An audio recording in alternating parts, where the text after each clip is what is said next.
Okay, good morning. So today we are doing the Holy Roman Empire.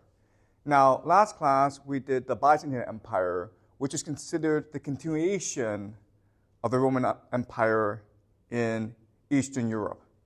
The Holy Roman Empire is considered the continuation of the Roman Empire in Western Europe. So when we think about the Holy Roman Empire in the West, we think of the famous Voltaire quotation about the Holy Roman Empire.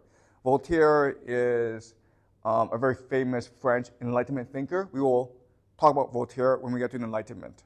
What he said was, the Holy Roman Empire was in no way holy, nor Roman, nor an empire. And this sounds funny, and a lot of historians thought it was a joke, but what I will show you this class is actually, this is very true. Okay? So, the Holy Roman Empire was started in the year 800 when the Frankish king, Charlemagne, was crowned Holy Roman Emperor by Pope Leo III in Rome. Okay? And this marked a turning point in Western history because this was really the first time that the Pope could anoint a monarch. Before, it was the emperor who anointed the Pope. Now it's a bit reversed. And this shows the supremacy of the Catholic Church. Historians have debated for a long time why Charlemagne would agree to such an arrangement. And so this is the topic we will examine this class. What motivated Charlemagne to agree to such a deal, and what gave the Catholic Church so much power and prestige that they had the power to anoint emperors. Okay, so that's the topic we are looking at today.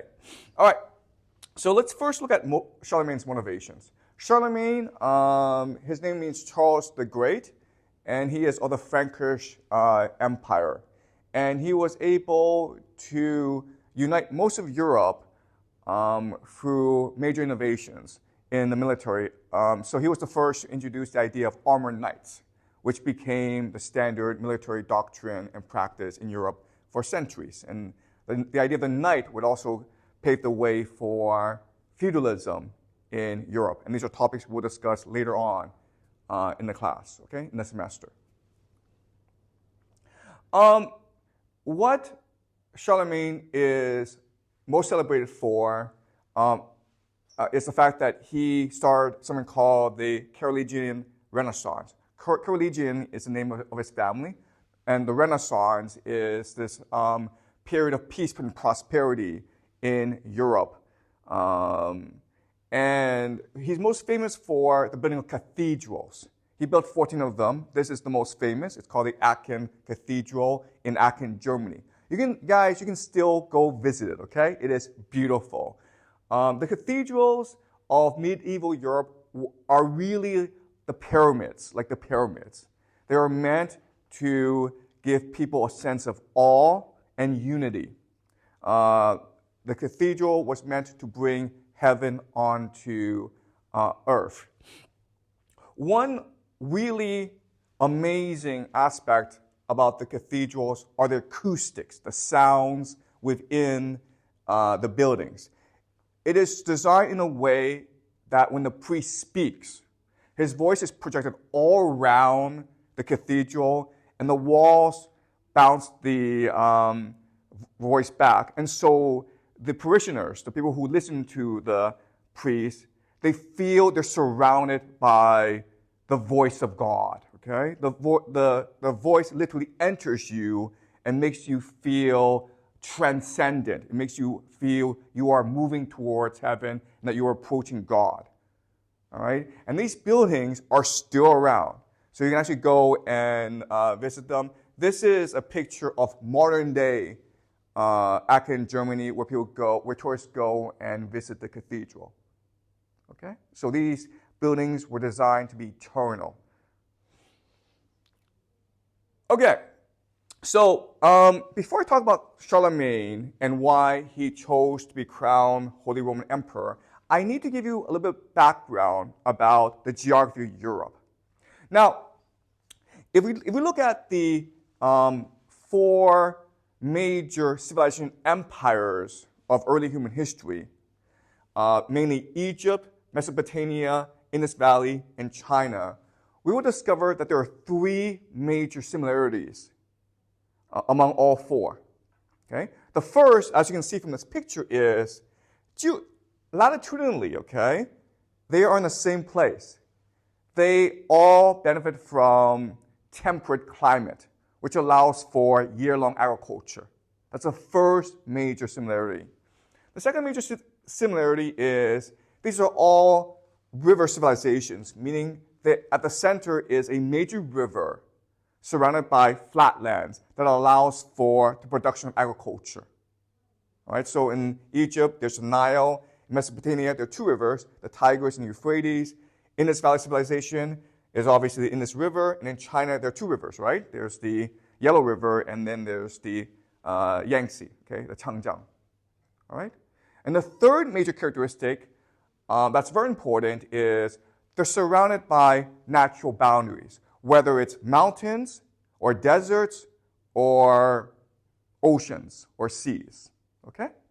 And from this map, you can see very clearly these three characteristics for Egypt, right? Egypt has the Nile surrounded by natural boundaries. The desert, the Sahara Desert to the west, these mountains then protect Egypt. And that's what allows unity to take hold very quickly in these civilizations, and what allows this civilization to defend against outside invaders. Okay? The same is true in China, obviously, right? Okay? Surrounded by mountains to the south, to the west, and to the north, and then the sea. Okay? So for most of its history, China was protected from outside invaders. This is all especially true in humanity's greatest empire called the United States. All right? So if you look at the United States, it is a fortress, basically. It's protected by two oceans and then mountains. But within the United States, it's serviced by the Mississippi River, which allows for agricultural surplus and which allows for trade and communication within the United States. So very early on, the United States could become very wealthy as well as unified. And it did not have to fear external enemies, and therefore it could prosper without worrying too much about its national defense. Okay, this is very important because none of these three things are true for the European continent, okay, especially Western Europe. It's much too north, and it's surrounded by lots and lots of mountains. It also has no major rivers. Okay, so as you can see from this map, in southern Western Europe, it's mainly mountains, and to the north, there are flatlands, but they're usually covered by forests. Okay, so for most of its history, Europe was divided and poor and isolated from the rest of the world. Okay? The other thing about Europe that made it distinct from the other civilizations is within Europe, there are lots of natural boundaries. And that's why Europe remained divided for such a long time. It was extremely hard to unite Europe. Please remember, the Rome was not a European empire, it was a Mediterranean empire. That's a huge difference, okay? So, throughout most of its history, Europe was divided into different fiefdoms. And the princes, the kings, had a complete authority over their kingdom. And it was very hard to compel them to listen to your authority. Charlemagne had at that time the greatest army in Europe. But even then, he was still compelled to cooperate with the other kings. Okay? So he achieved a lot of what he did through conquest, but he also achieved a lot of what he did through alliances and treaties and friendships and marriages, okay? So what this means is, if you want a unified Europe, you cannot do so through military conquest. You have to do so through the idea of legitimacy. People have to believe you are the legitimate ruler. You cannot compel them. You must win their hearts and minds. Okay? And this explains why Charlemagne would want to be crowned by the Pope. Because the Pope did have legitimacy, he did have authority, because the Pope was the leader of the Catholic Church. And at this time, there were many kings, not all of them, but there were many kings in Europe who were of the Catholic faith. Okay? So this is a map of the major cities of the world at the time of the fall of the Roman Empire. Okay? As you can see, most of the cities are located at a certain latitude. And to the north, okay, which is where Europe is, there are not that many major cities. All right? So at the fall of the Roman Empire, Europe was a divided, weak, and poor place. Okay? All right? So, again, please remember for the rest of the semester these three factors, right? Latitude, you need a temperate climate, you need natural boundaries, and you need a major river. And this is what allowed civilizations to rise and prosper. The great irony here, of course, and we will learn about this later in the semester, is despite its disadvantages, Europe was still able to conquer the world. All right? And it did so because of these disadvantages. If you think about it, these disadvantages compel you as a people, as a culture, to be innovative, to overcome these disadvantages. All right? And this is something that we will learn when we get to the Enlightenment, Renaissance, and Scientific Revolution, which we'll do very quickly. All right? The other thing about Europe that's very important is it was constantly being invaded. Look, if you look at this map, you will see that there are a lot of mountains protecting Egypt, Mesopotamia, and Indus Valley in China, but there are almost none protecting Europe from the steppes. As we discussed last semester, the steppes traditionally has been the most aggressive place in human history. People are always fighting each other for territory. These are pastoral people who need land to raise their sheep and cattle. And so they're always fighting each other. And so what happens over time is these people are pushed further out into the borderlands. Okay? They're often pushed into Europe. Right? So remember about the Yamnaya people, how they migrated from the steppes to Europe and basically conquered all of Europe. Well, this process never really stops. Okay? So in the time of the Roman Empire, towards the collapse of the Western Roman Empire, there's huge migrations of people from the steppes into Europe. And they're being pushed out by a new, more aggressive people called the Huns. Okay? You may have heard of Attila the Hun. Well, he's of that group. And they are extremely violent, and they have made major military innovations that allow them to outcompete others in the steppes, which force these other tribes and groups into Europe, okay? Which is the only place they can go. All right? After the collapse of the Roman Empire, these different groups start to form their own kingdoms. Around Germany are the Franks. And then eventually, over time, as these groups compete against each other, the Franks will ultimately defeat them and expand. Okay? But this is a process that will take centuries through multiple kings and through multiple dynasties. But eventually, the Franks will expand out from Germany and conquer most of Europe. Not all of Europe, but they will conquer most of Europe. And in the process, what's interesting for us is they will make contact with the once isolated Scandinavian countries, the Norsemen, okay? They're called the Norse. We often refer them to as Vikings, and we will study them next class, okay? But now they're brought into the orbit of this new Frankish empire, okay? But again, and this is the Frankish Empire at the time of Charlemagne when he creates the Holy Roman Empire. But again, because this is not really an empire, it's more of a confederation, it doesn't really last much longer after his death. What's really interesting for us is to remember that these emperors, they are not born as emperor. They are elected by other kings.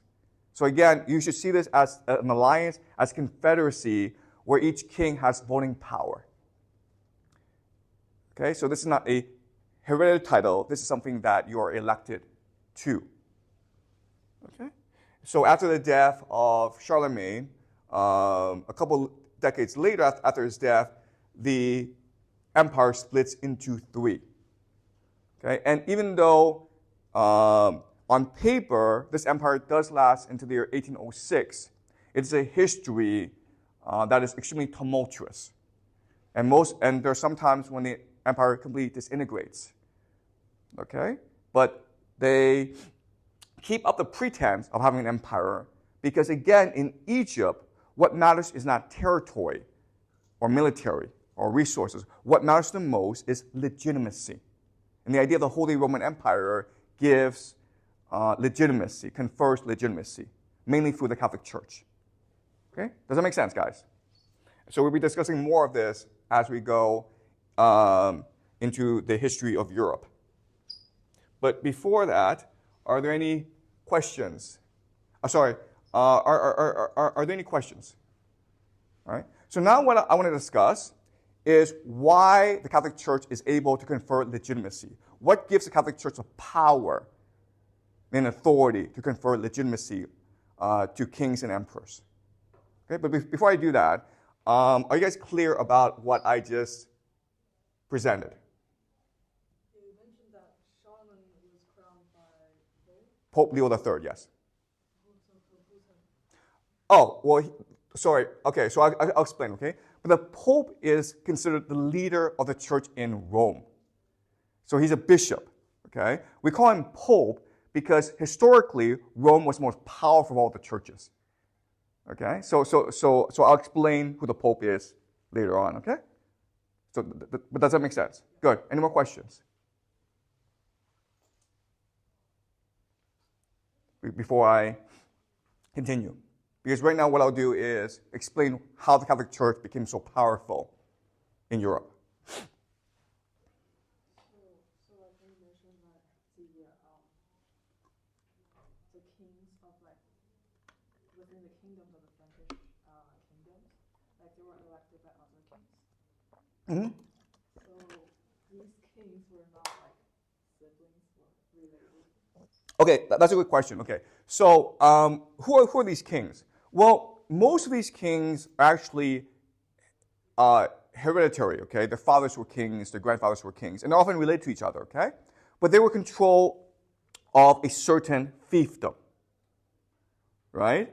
And you couldn't really conquer them because they had castles, and they were in mountains, and they were a very aggressive people. So you couldn't really conquer them.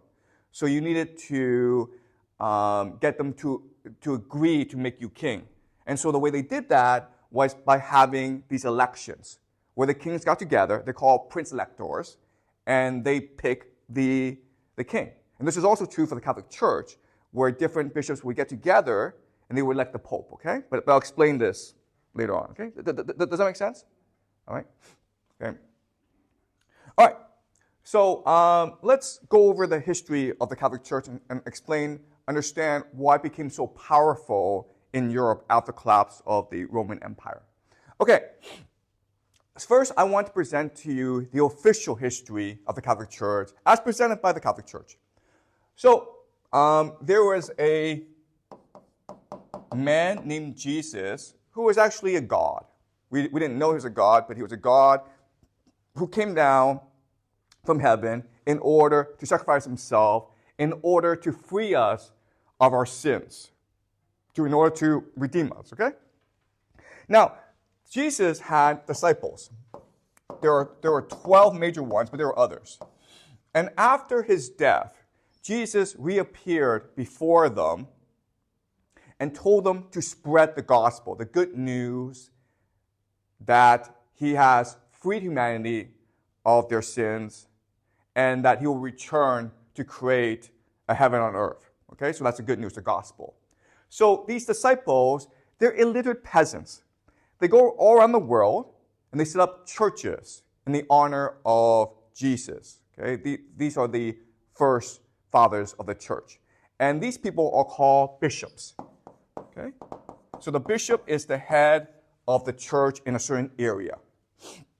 And the tradition is that the very first bishop of all the major churches, and there were like 5, were disciples of Jesus. That's where their authority and legitimacy comes from Jesus himself.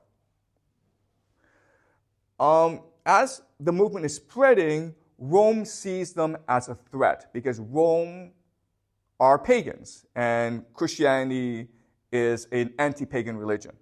So there's a lot of persecution going on, but the Christians are armored by their faith and their love of Jesus and the miracle that is God.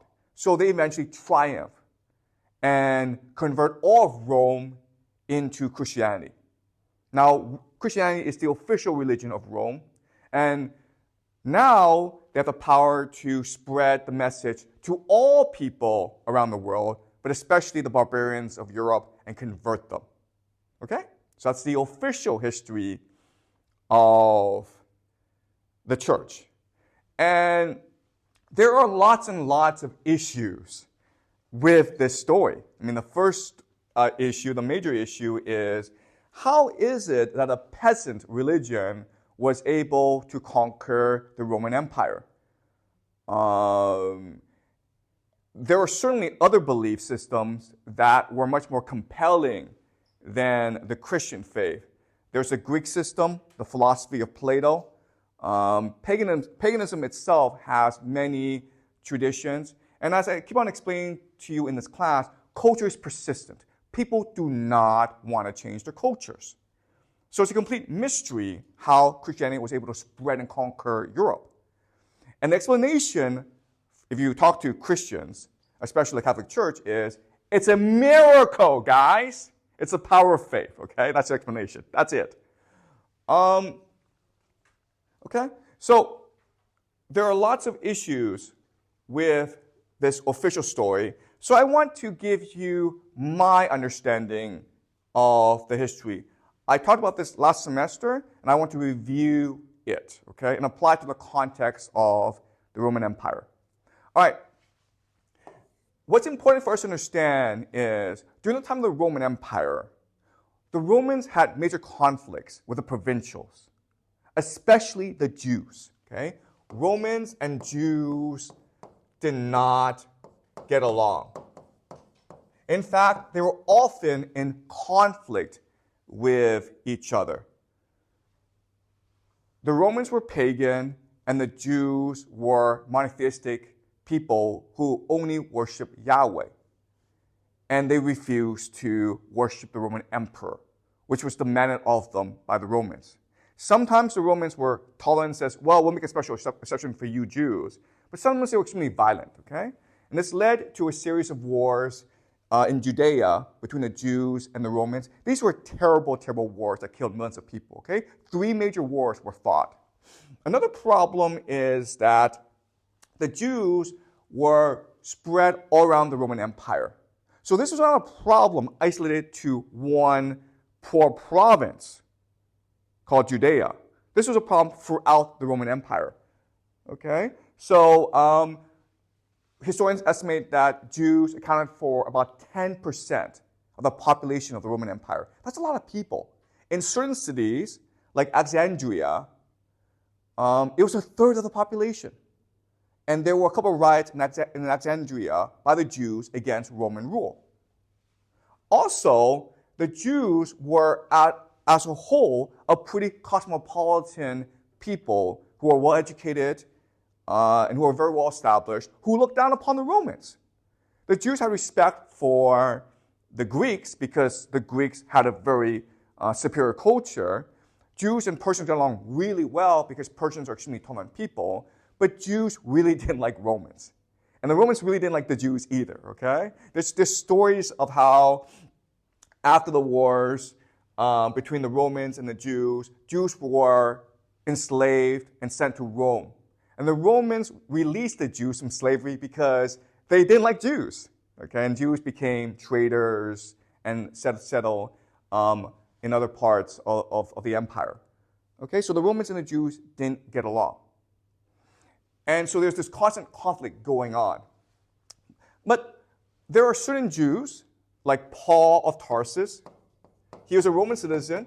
He was very well established within the empire. And he got along very well with the Romans. He really much wanted to be part of the Roman Empire.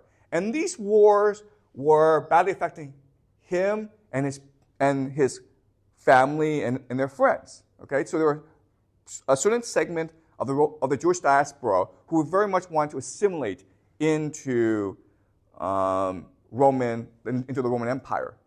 But their religion, which believed that eventually a Messiah, who is a prince from the house of David, born of the house of David, he will return and he will lead the Jews to ultimate victory against the Romans. That's what the Jews believed as part of their religion.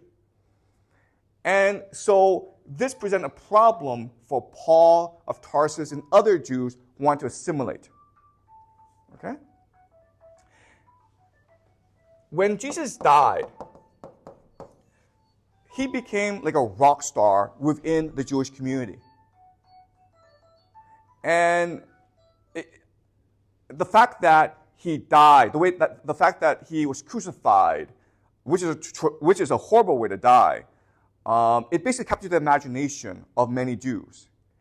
And after his death, there were a lot of people who started to flock to, they were very curious about him, so they flocked to his disciples.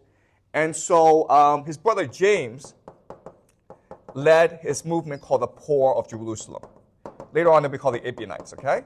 And these are the people who will influence the Islamic religion. But there were other groups who started around the idea of Jesus as well. Okay, so Jesus was a growing popularity in the Jewish world after his death. And in Jesus, Paul saw an opportunity to resolve this conflict between Romans and Jews. Remember, the problem for Jews is their religion believed that a Messiah would return who would lead them to victory against the Romans. And this is a problem because Paul knew that if the Jews united against the Romans would probably win. Okay? So, to Jesus is a solution because Jesus is a prophet of peace. Right?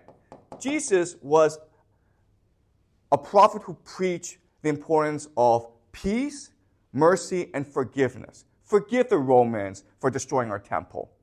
Forgive the Romans for persecuting us. Show mercy. Because what mattered is not what happens here. What matters is what happens in heaven. All right? So, Paul of Tarsus, backed by the Roman state, started this religion as a way for Jews to practice their faith without incurring the wrath of the Roman Empire, without being a threat to the Roman Empire.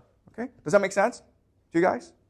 Now, over time, as the conflict between the Romans and Jews became worse and worse, the Christian movement spread, okay? And eventually, to gain legitimacy, they won the patronage of Roman patriarchs, okay? So you had a certain segment of elite Jews and a certain segment of elite Romans who came together in the Christian church to build an alliance. Okay? Does that make sense? So in other words, the Catholic Church, the beginning of the Catholic Church, it was basically an elite social club for Jews and Romans to get together and to work together. Okay? Does that make sense? Now, what's important for us to understand is there are other Christian factions during this time, but because the Catholic Church, the proto-Catholic Church, it's backed by the Roman state, and because of its organization and its wealth, it was able to ultimately win out over the other Christian sects. Okay? Does that make sense? All right. Now, over time, what the Romans recognize is, wow, the Christian church is great at solving the Jewish problem. And then they recognize that, oh, wouldn't it be good for solving all our problems? Okay? Because eventually, the Jews cease to be the major problem, and these barbarians coming in from the steppes and from the north are the major problem. And there's just too many of them. Okay? So remember, you have all these barbarians coming in. What's important to remember about these barbarians is this is not an invasion, okay? An invasion. Often historians will use the word barbarian invasion. They're not invaders. They're migrants. It's a migration, guys. What's the difference? Well, if it's an invasion, these people are looking to conquer the Roman Empire and instill upon the empire their worldview, their culture, their religion. If it's a migration, these people are looking for better economic opportunities. And therefore, they are willing to conform to your worldview, to your religion. All right? So think about the United States, where on the southern border, there are millions of people every year who are trying to get into the United States. They're not there to conquer the United States. They're there to migrate to the United States and seek a better life. And they know that if they are to succeed in the United States, they must assimilate. Okay? And the best way to assimilate in the United States, of course, is to go to university. Right? Because once you're part of the university, you're now part of the social elite. Okay? That's the best thing to do. But a lot of people don't have the wealth, the education to go to university, so what they often do is join the church, okay? The church. If you look at these hundreds of thousands, these millions of Chinese students who have gone to the United States, the group that has assimilated the best are Chinese Christians, right? These are Chinese who are either practicing Christians or they convert to Christianity when they go to the United States. Because when they're Christians, there's an immediate social community for them that welcomes them and supports them. Okay, does that make sense, guys? All right, so this is the United States. But this was true during the late Roman Empire as well. Okay, you have all these barbarians, they're called barbarians, and they're coming in, and they're trying to assimilate. And the Roman Empire needs to assimilate them as well. And what they discovered is the best way to do that is through the Catholic Church. Right? Because remember, these barbarians, they are pagans. They worship war. They worship violence. They're a problem in the long term. But they convert to Christianity, which is a religion that preaches peace, mercy, forgiveness, kindness. Right? Then they're easier to manage. And what happens is that a lot do convert. Okay? Now, some of you may say, well, this sounds very cynical. Right? These people are changing their religion, and they're doing so for their own material benefit. Okay, what's important for us to understand is that if you look at any religion, if you go to any church, you will find that the people who most believe in this religion, who are the most fanatical about this religion, are new converts. Does that make sense? If you're born into this religion, if your parents are Christians, you take it for granted. Okay? And you are often dubious and skeptical because children like to rebel against their parents. But if you convert to Christianity, if you do so out of your own choice, well, then you are fully committed now, okay? And this is because of a psychological principle called the sunk cost fallacy. To turn to a new religion means to give up your community, your traditions, your history, your sense of identity. And because of all this, you are stuck with this new religion, whether or not you truly believe it or not. And because of that, because of the sunk cost fallacy, because you have lost so much in the process, you are now fully committed to the religion. You are so fanatical that you not only convert, but you want to convert others as well. Okay? Does that make sense? So with the barbarian invasions, the Catholic Church experiences tremendous growth because now they are letting in lots of converts who are fanatical about the new religion. All right? The church is also a mechanism of social mobility for the barbarians because Roman society, it's very parochial. It's very close-minded. It doesn't like foreigners, okay? But traditionally in human history, the church and the military were the two major mechanisms of social mobility. If you're an outsider and you want to rise in society, you either join the church or you join the military. And this has been true for in Europe for hundreds of years. Okay. The last thing about the church that's very important is, in trying to co-opt new people, it recognizes that it must first co-opt the elite. Okay. Now, barbarians do not have, or most barbarians do not have a concept of a hereditary elite. Their leaders are often people who are elected for the moment. Okay? So it's possible to switch leaders if the leaders aren't performing a good job. What the church does is, in exchange for joining the church can make these leaders, who again are only temporary, into a hereditary elite, meaning their advantages and social status will pass on to their children, which is an extremely appealing deal for these barbarian leaders, okay?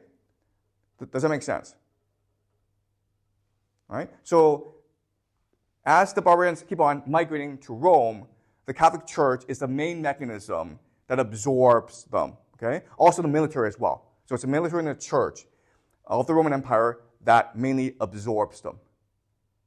And because of this idea, the church is a mechanism which allows you to join the Roman Empire.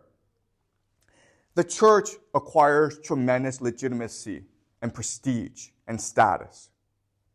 Okay? Does that make sense for you guys? All right? All right. But in this system, okay, local churches have local autonomy because you're trying to let in local elites, okay? If you let in local elites, you have to give them autonomy. And towards the end of the Roman Empire, there are 5 major churches that rule collectively. The major church is in Rome, okay? Again, the leaders, all these churches are called bishops. There's Rome, there's Constantinople, there is Antioch, there's Alexandria, and these are the 4 major population centers of the Roman Empire. And then, of course, there is Jerusalem. And Jerusalem is part of this 5 because of its prestige, right? This is where Jesus died, and this is where the Jewish and Christian religions were born. Okay, so throughout most of this history, these are the 5 major churches, and for most of this history, they are independent of each other. There are other churches in other places as well that are also extremely independent of each other, meaning they were allowed to, within the Christian framework, develop their own doctrine and practices. Okay, but it was understood the primary church was Rome, because Rome was the center, the capital of the Roman Empire. And because of this, the bishop here is called the Pope, in order to distinguish him from the other bishops. Okay, does that make sense? All right? The problem with this system is that the capital in 330 switches from Rome over to Constantinople. And over time, the Constantinople church, because it is now the capital, it wants to assert its authority over the other churches, mainly through the idea of orthodoxy, right? Orthodoxy, or doctrine. Remember, for most of this history, each local church is free to create its own ideology within the Christian framework, mainly because no one's in a position to enforce doctrine on others. Now Constantinople, because it's the capital of the empire, it wants to impose orthodoxy on others. And this is what leads to the idea of the Nicene Creed. Remember, the Nicene Creed is the idea of the Holy Trinity. And at this time, when the Nicene Creed is first formulated, most people, most churches, do not buy into the Nicene Creed. They do not buy into the Holy Trinity. But Constantinople sees the power of the Catholic Church as a source of its legitimacy. Therefore, it will, over the decades, embark on military expeditions to enforce the Nicene Creed on all dissenters. And eventually, the Nicene Creed will triumph over other doctrine. Okay? So, the Catholic Church is able to build legitimacy and power by imposing orthodoxy. But over time, as we know, the Byzantine Empire will decline in power and prestige, mainly because the Byzantine Empire, militarily, is not as strong as it used to be. And at this point, the Constantinople Church is declining. Other churches, especially in Rome, they want now to assert their local autonomy. Okay, so this created a major controversy called iconoclasm. Iconoclasm just means that Constantinople believes that God should not be celebrated in images. You cannot paint God. You cannot paint Jesus. Okay? And the church in Rome, the Pope, saw this as an opportunity to push back, because this was actually a very unpopular decree. And this created a major conflict between Rome and Constantinople. And what this iconoclasm debate shows us is that Rome wants to maintain its independence. Not only does Rome want to maintain its independence, it wants to regain its lost authority. Okay? And that's why when Charlemagne comes along, the church sees Charlemagne as the perfect opportunity to reassert its dominance, its dominance over the idea of legitimacy, okay? Right? And so they work together to create the idea of the Holy Roman Empire as a competitor to the Byzantine Empire and as a mechanism in order to ensure the legitimacy and the prestige of the Catholic Church in Rome against that of its competing churches, mainly in Constantinople, but also in places like Alexandria, Antioch, and Jerusalem. All right? And this will eventually climax in something called the Great Schism. The Great Schism. And we'll study this later on. The idea of the Great Schism, which happens around 1000, all right, is that these two churches, Rome and Constantinople, permanently break off. They refuse to acknowledge each other. Before, they would have meetings and they would share doctrine, but now they absolutely refuse to talk to each other, okay? And Rome will become the basis of the Catholic Church. Catholic means universal, which is still around today, and which is believed by about 1 billion people, okay? Constantinople becomes the basis of the Eastern Orthodox Church, which is believed by about 230 million people, mainly in Eastern Europe, okay? So if you're Western Europe, you're Catholic. If you're Eastern Europe, you're Orthodox. If you're Western Europe, you're Catholic. Okay, does that make sense, guys?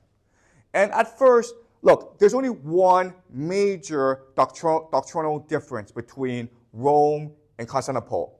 Rome asserts that the Pope is the first among equals. Okay? So the Pope has the ultimate authority. The Pope is a true representative of God on earth. Everyone else is lesser than the Pope. Whereas the Orthodox Church asserts that all the churches are equal to each other. There is no higher authority. Okay? But later on, because the church in Rome will experience the Protestant Reformation, then their doctrine will radically diverge over time. Okay? Does it make sense? All right. Any questions about this?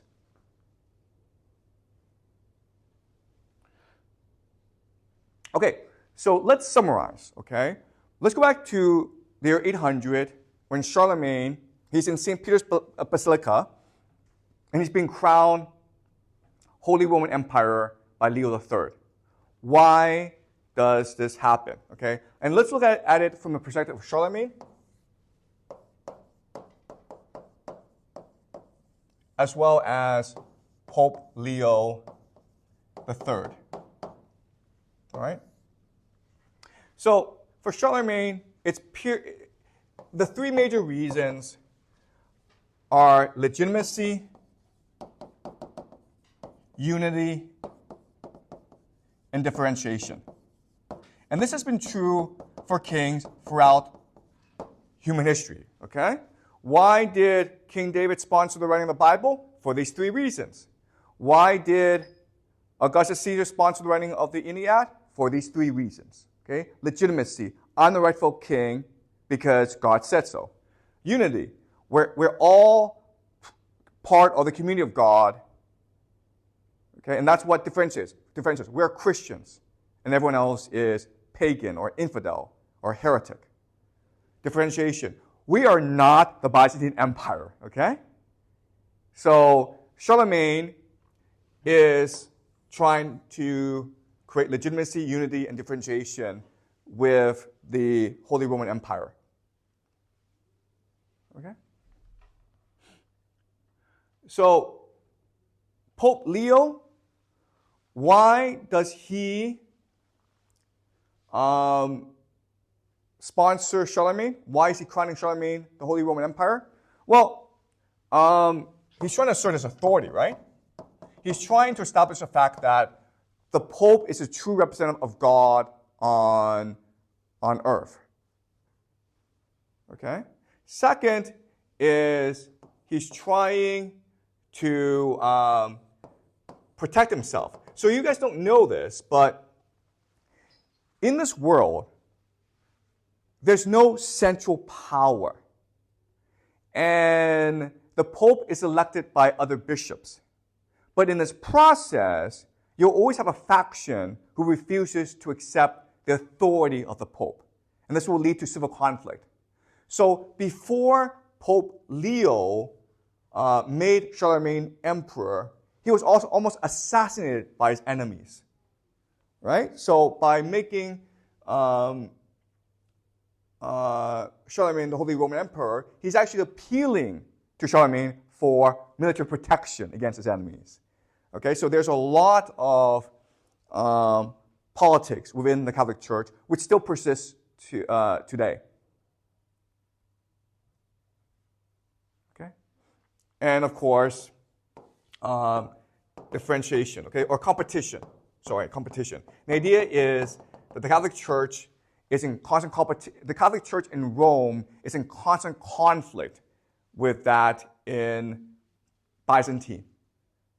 Both the Byzantine Empire and the Catholic Church in Rome are trying to assert that they are the legitimate heirs to the Roman Empire. Okay, and obviously Byzantine has a better case than Rome. And that's why Pope Leo feels compelled to create the idea of the Holy Roman Empire. All right? What I want to show you also, that the idea of the Holy Roman Empire comes from Augustine. Okay? One thing that you will learn in this class that's very different from other history class you will take is the power of ideas. You're taught usually that it's economics or power or kings that move history. You're taught in this class, and this is very important, it's ideas that move history. Okay, and let me show you how. Okay, Augustine wrote a book called City of God, which is what we read last semester, or parts of it last semester. We discussed it. Okay, what is City of God? Well, Augustine, he's basically a high leader of the church. He's Bishop of Hippo, okay, which is in northern Africa. And he's a problem because in the year 410, Rome is sacked. Okay? And this is only a couple of decades after Christianity is made the official religion of the Roman Empire. And now Rome is sacked by the Goths, by barbarians, who are pagans. And so what a lot of people start to believe is that the pagan gods are enacting vengeance against Rome for disavowing them. In other words, the Christian God is the false God, the pagan gods are the true gods. And this historical event where Rome is sacked, it's so traumatizing that people start to believe this. So Augustine feels compelled to write the City of God to explain the sack and why Christianity is a true faith. In the City of God, Augustine says there are two cities. There's a city of man, of empire called Rome. Rome is a place where people pursue power, where kings try to outdo each other. Then there's Jerusalem, okay? Jerusalem, which is the city of God. And this is metaphorical. Rome is temporal. It is in time. It is off earth. But Jerusalem is heaven itself. And in heaven, it's a spiritual place where people practice their faith, their devotion to God. And that is what we should be pursuing. Okay? So Rome is trying to create the end of history, meaning that it is trying to create an eternal peace, right? What is called the Pax Romana. The emperors are trying to be the ultimate emperor of humanity. But Jerusalem means out of history. You're taking yourself out of human affairs because the human affairs don't really matter. What matters is spiritual faith. Because only spiritual faith will give you salvation and redemption. And that's what matters. Okay? So our mission is to create Jerusalem. And that's what the Catholic Church does. The Catholic Church is the city of God. It's the New Jerusalem. It's what allows humanity to step out of history and to celebrate God on earth. Okay? And the city of God, in other words, becomes the basis of the Holy Roman Empire. In other words, Charlemagne and Leo worked together to create the Holy Roman Empire in order to achieve Augustine's vision of heaven on earth. The city of God it's the intellectual blueprint for the Holy Roman Empire. Okay? Does that make sense, guys?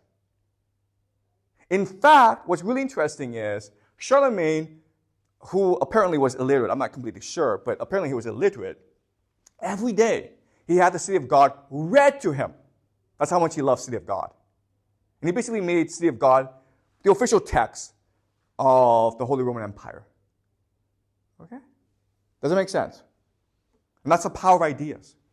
Charlemagne in the city of God had already created the intellectual framework for the Holy Roman Empire that 400 years later, Leo and Charlemagne could take in order to build the Holy Roman Empire.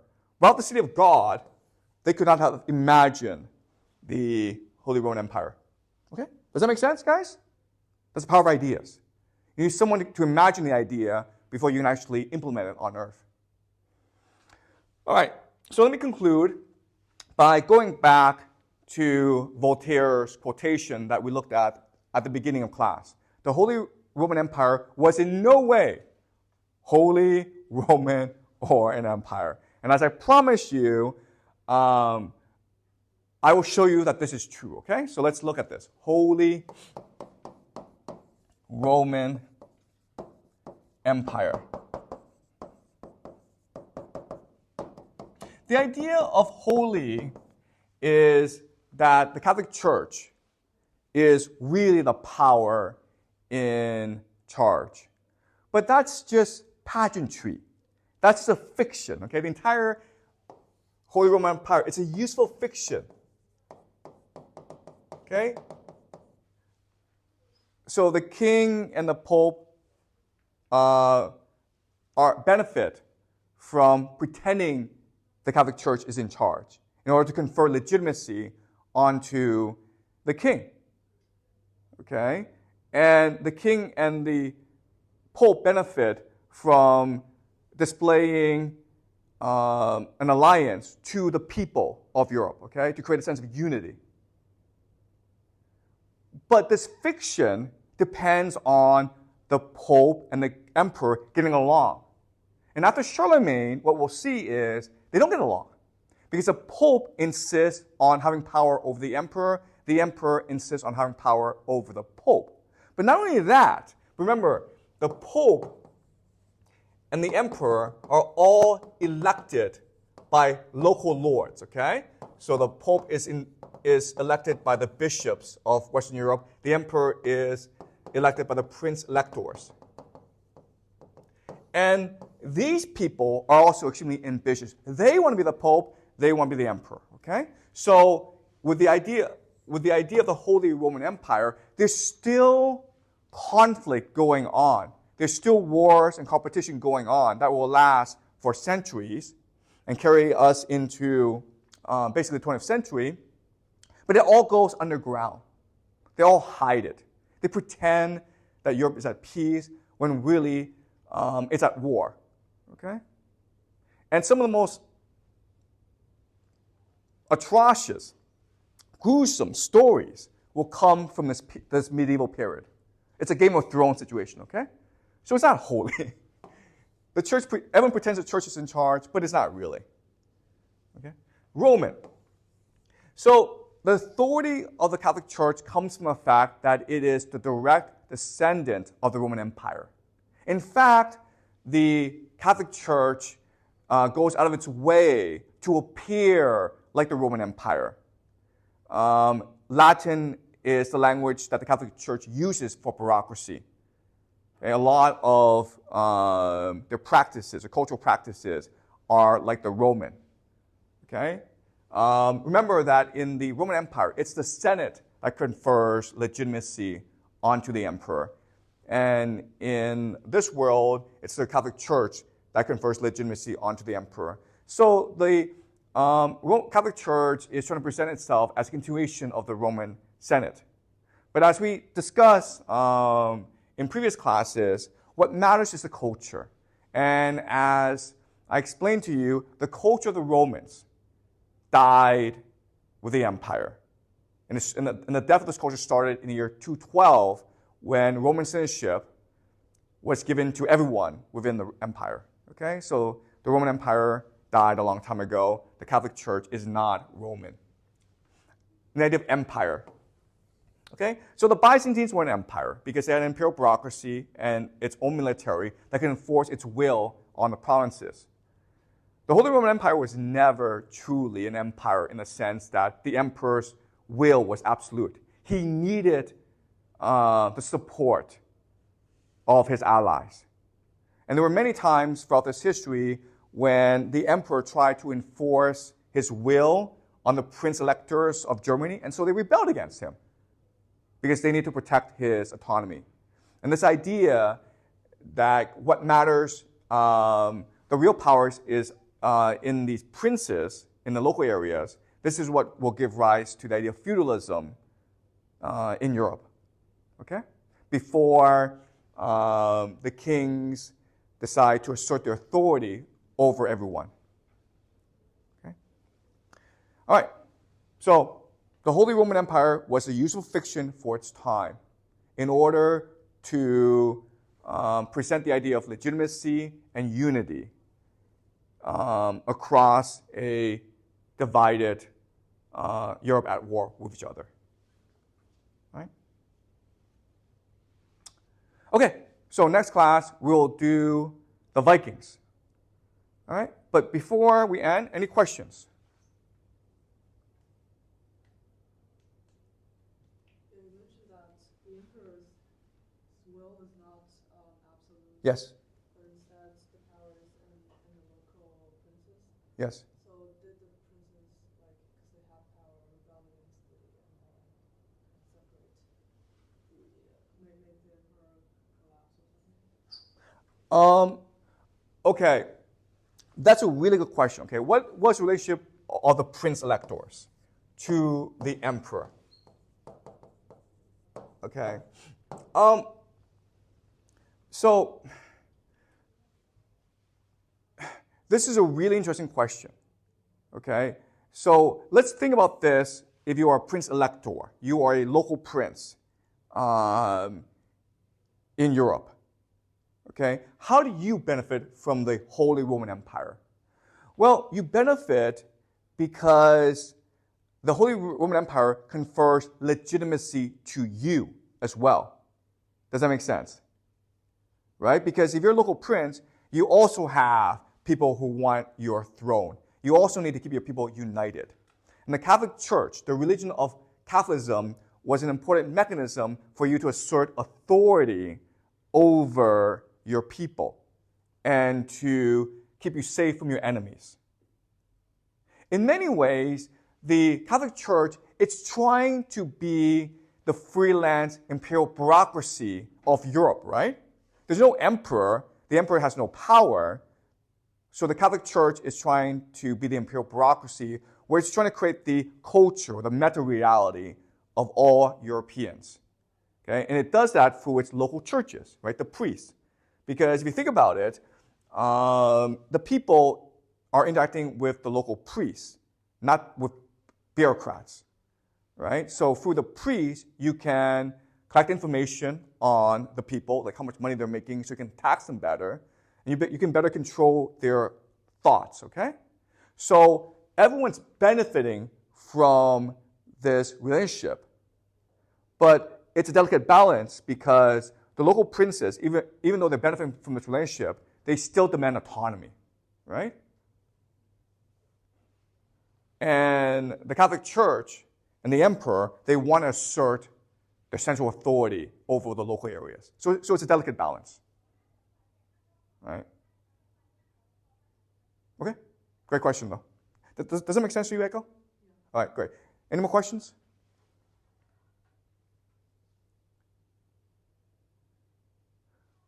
Okay, great. So next class, we will do the Vikings, which will be a lot of fun.